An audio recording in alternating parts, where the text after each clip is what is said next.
Raffadali conferma la sua apertura all'accoglienza, all'integrazione e in occasione del Natale mette il sigillo su un'altra importante iniziativa. Comunità locale e immigrati assieme nella giornata definita della fraternità, inserita dall'amministrazione comunale nel programma delle festività. Un momento di incontro per conoscerci meglio, per fraternizzare, e qui proprio fraternità in cui noi offriamo la nostra cultura, il nostro modo di essere, la nostra cucina e in cambio riceviamo altra cultura, musica e la loro cucina. È un modo migliore di stare insieme arricchendosi reciprocamente. Un ruolo di primo piano in questo appuntamento scandito da diversi momenti, compreso quello gastronomico, lo ha avuto l'associazione Acquarinto di Agrigento che si occupa di accoglienza.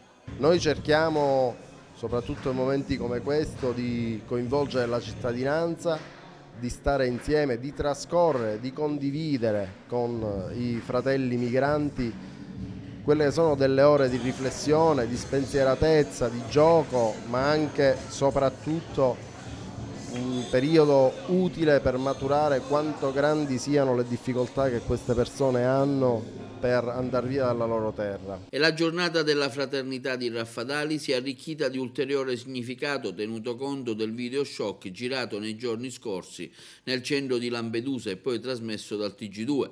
Sull'accoglienza non bisogna fare business, ha detto il vice ministro Angelino Alfano. Nessun lavoro si fa mai per caso. Evidentemente se uno sceglie di fare un lavoro come questo, lo fa anche perché più in generale crede che si possa migliorare la condizione di tutti.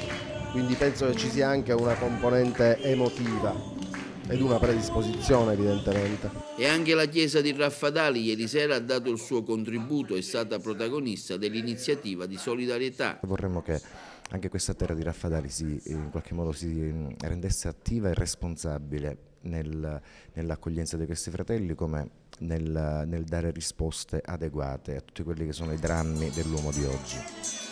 Là-bas au Libéria, il y a la paix des réfugiés. Là-bas en Somalie, la famille qui se vit. Ici en Côte d'Ivoire, des déplacés de guerre, des milliers.